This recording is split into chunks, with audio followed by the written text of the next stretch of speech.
Assalamualaikum warahmatullahi wabarakatuh. Pernahkah Anda menyaksikan seseorang tiba-tiba kehilangan kendali atas dirinya? Dia berbicara dengan suara yang bukan miliknya, bertindak aneh, bahkan kadang menyebut hal-hal yang tidak masuk akal. Fenomena ini dikenal sebagai kesurupan.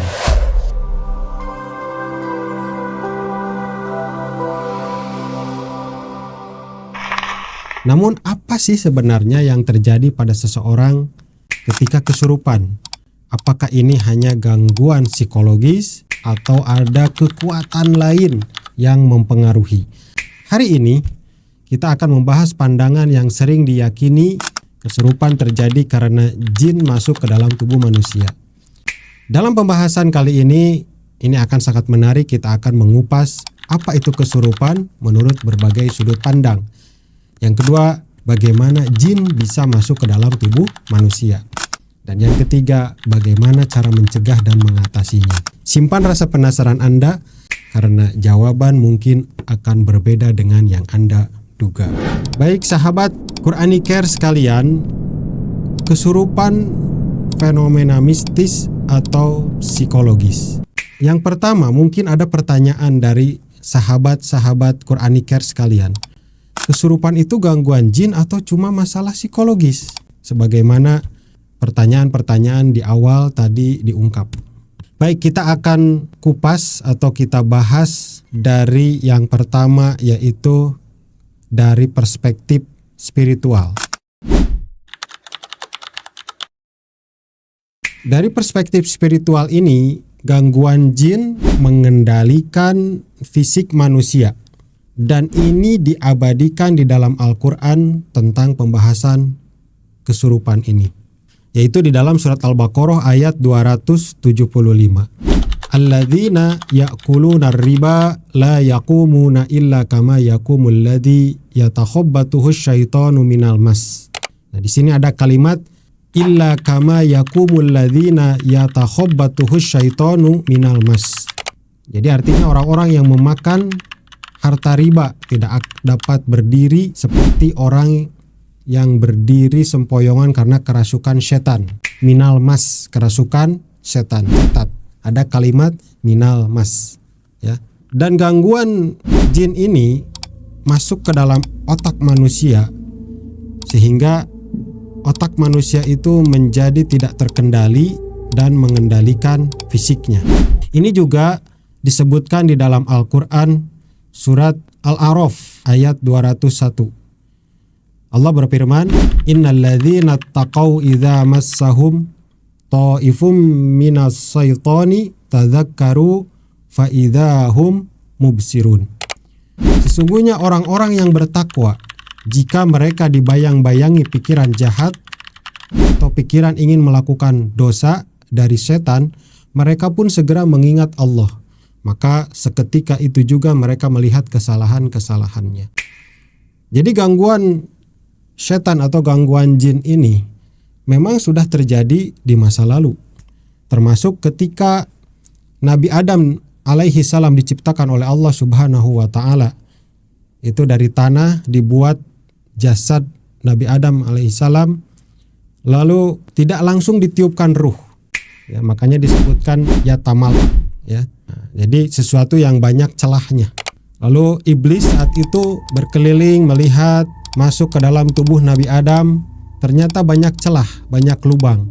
Maka dalam hal ini, menurut perspektif spiritual, sangat mungkin gangguan jin itu bisa masuk ke dalam tubuh atau fisik manusia dan mengendalikan tubuh manusia tersebut. Apalagi dikuatkan dengan dalil-dalil dari Al-Quran yang tadi disebutkan. Bahkan di dalam ayat lain juga disebutkan, yaitu masih di dalam surat Al-A'raf di ayat ke-20-nya. Ini ayat yang sangat panjang. Fawaswasa lahuma syaitanu liyubdiya lahuma ma wuriya anhuma min sawatihima wa qala ma nahakuma rabbukuma an hadhihi syajarati illa an takuna malakaini aw takuna minal khalidin. Artinya maka setan membisikkan. Nah, ini kalimat lagi, ada kalimat fawaswasa lahuma syaiton. Setan membisikkan pikiran jahat kepada keduanya. Keduanya di sini adalah kepada Adam dan Hawa. Yang berakibat tampak pada keduanya sesuatu yang tertutup dari aurat keduanya. Ia setan berkata, Tuhanmu tidak melarang kamu berdua untuk mendekati pohon ini kecuali karena dia tidak senang kamu berdua menjadi malaikat atau kamu berdua termasuk orang-orang yang kekal abadi di surga. Ini cara setan memberikan rasa was-was kepada Nabi Adam dan kepada istrinya Siti Hawa, menggembosi bahwa apa yang dikatakan Allah itu bohong. Allah itu tidak menginginkan mereka berdua menjadi malaikat, dan Allah ini tidak menginginkan mereka itu kekal di surga sehingga ditahan tidak boleh mendekati salah satu pohon di surga. Ya. Dari mulai zaman Nabi Adam alaihissalam sampai saat ini ke anak cucunya, setan itu tidak pernah berhenti mengganggu keturunannya. Maka dari itu secara perspektif spiritual, gangguan jin ini sangat nyata mengendalikan manusia baik secara fisik ataupun secara jiwa. Kesurupan atau gangguan jin itu bisa ditinjau, yang kedua adalah secara perspektif psikologis. Secara perspektif psikologis tidak dikenal dengan gangguan jin. Ya, tidak dikenal dengan kesurupan berasal dari jin. Kesurupan yang terjadi menurut perspektif psikologis terjadi dikarenakan gangguan mental atau tekanan emosional kepada diri seseorang. Jadi ketika ada masalah-masalah yang berat di luaran sana menyebabkan mental seseorang menjadi tertekan, sehingga yang terjadi adalah munculnya luapan-luapan emosi yang luar biasa yang akhirnya menyebabkan orang tersebut hilang kendali. Menurut perspektif psikologis, itu tidak dikenal dengan kesurupan jin. Yang terjadi adalah kesurupan tersebut terjadi adanya sesuatu luapan emosi atau tekanan mental sehingga akhirnya jasadnya tidak bisa mengendalikan tubuhnya. Jadi mentalnya meluap, akhirnya tubuhnya tidak terkendali, maka yang terjadi adalah merusak atau melakukan hal-hal yang di luar daripada alam bawah sadarnya. Itu menurut perspektif psikologis. Lalu apa sih yang terjadi pada tubuh saat kesurupan? Menurut psikologis, yang terjadi pada tubuh saat kesurupan itu dikarenakan stres atau trauma, sehingga menyebabkan tubuhnya jadi tidak terkendali, yang akhirnya orang tersebut menjadi kejang atau bisa jadi pingsan karena tidak kuatnya tekanan-tekanan yang terjadi di dalam dirinya, tekanan secara psikologis, sehingga menyebabkan perubahan-perubahan perilaku. Lalu faktor yang berikutnya yang terjadi pada tubuh saat kesurupan adalah faktor spiritual. Faktor spiritual ini muncul disebabkan dari gangguan jin sehingga terjadi perubahan perilaku. Mulai dari suara, kemampuan fisik yang tadinya biasa-biasa aja, fisiknya lemah menjadi kuat. Yang tadinya tidak bisa memecahkan piring mungkin atau menggigit piring jadi bisa muncul kekuatan-kekuatan di luar kendalinya. Bahkan yang tadinya tidak bisa berbahasa Inggris jadi bisa bahasa Inggris. Nah, ini faktor-faktor yang nggak mungkin terjadi secara faktor psikologis. Orang yang tidak bisa berbahasa bahasa Inggris dan belum pernah belajar bahasa Inggris tiba-tiba bisa bahasa Inggris. Nah, ini sesuatu hal yang aneh kan? Kalau bukan karena jin yang mendomplengi ke dalam tubuhnya, lantas apa? Nah, ini faktor spiritual yang meyakini bahwa seseorang itu terpengaruh dari gangguan jin. Itu salah satunya adalah yang tadinya tubuhnya lemah menjadi kuat. Yang tadinya tidak bisa berbahasa Inggris jadi bisa bahasa Inggris. Atau yang tadinya tidak bisa bahasa Arab menjadi bisa bahasa Arab gitu. Kecuali memang orang tersebut sudah bisa bahasa Arab sebelumnya di alam sadarnya. Ketika terjaganya dia bisa bahasa Inggris, memang sudah punya kemampuan itu.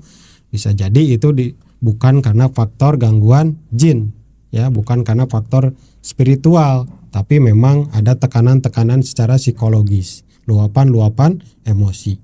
Jadi nanti akan terlihat Ya. Yang ketiga yang terjadi pada tubuh saat kesurupan adalah faktor biologis. Ini terjadi karena adanya gangguan sistem saraf pusat. Ada tekanan di sistem saraf pusat yang mempengaruhi kesadaran dan kontrol motorik. Jadi ada gangguan-gangguan di sistem saraf pusat sehingga akhirnya kesadarannya terganggu, kontrol motoriknya terganggu, otaknya menjadi abnormal, yang terjadi adalah kejang-kejang dan tidak terkendali. Ini biasanya disebutkan sebagai penyakit epilepsi atau ayan. Terus disebutkan juga di dalam hadis tentang gangguan-gangguan secara spiritual atau biologis, yaitu pada kasus yang terjadi pada Ummu Zufar, yang mana ketika itu Ummu Zufar merasakan gangguan-gangguan di dalam dirinya. Nah, berikutnya adalah kesurupan fenomena mistis atau psikologis. Kesurupan itu mitos budaya atau fakta spiritual.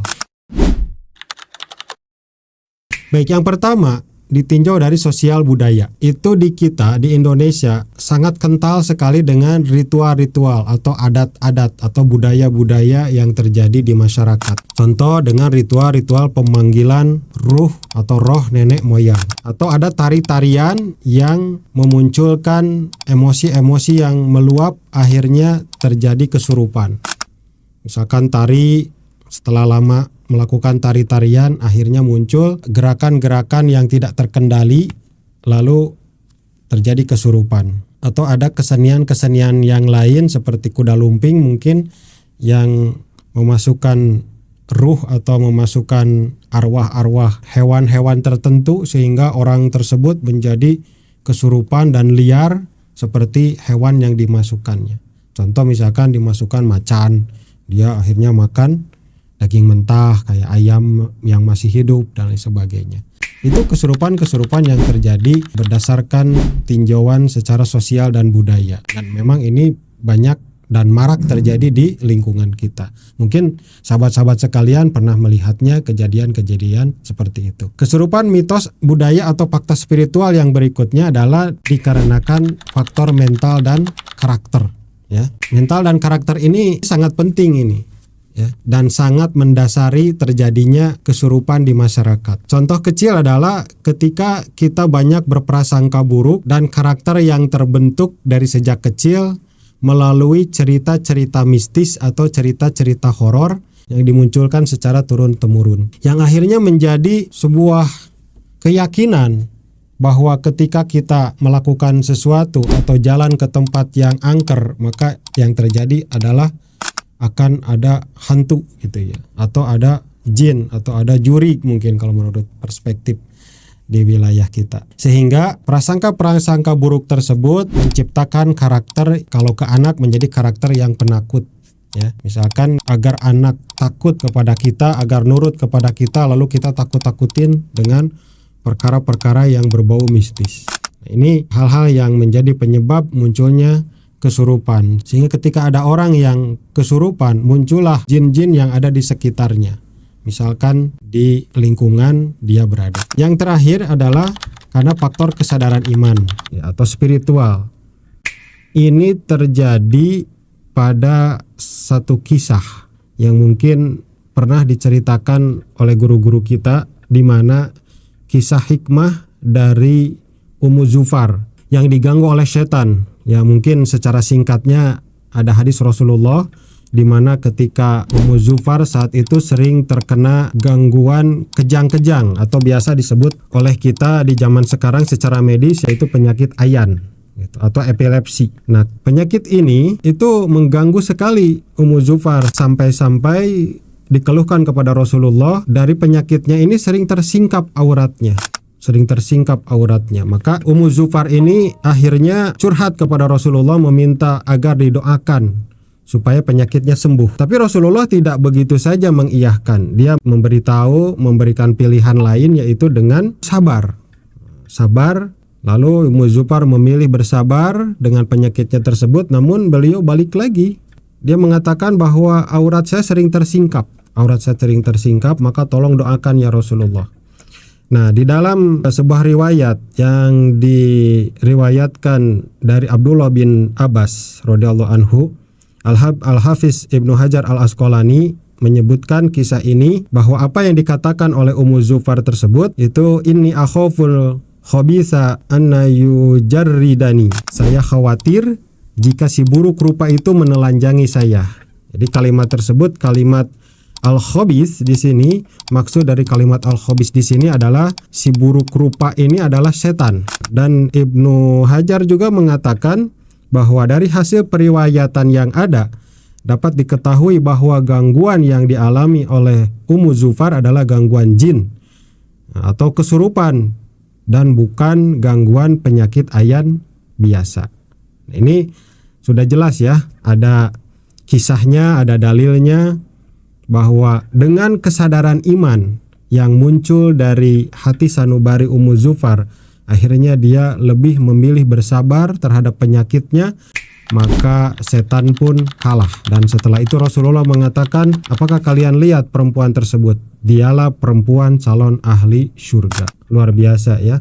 Jadi dari penyakit ini Allah jembatani Ummu Zufar menjadi manusia calon ahli surga. Baik, barangkali itu saja teman-teman Quranic Care yang dapat saya sampaikan terkait dengan pembahasan kesurupan, fenomena mistis atau psikologis. Mudah-mudahan bisa menjawab unek-unek atau kepenasaranan teman-teman semuanya selama ini. Barakallahu fikum. Assalamualaikum warahmatullahi wabarakatuh.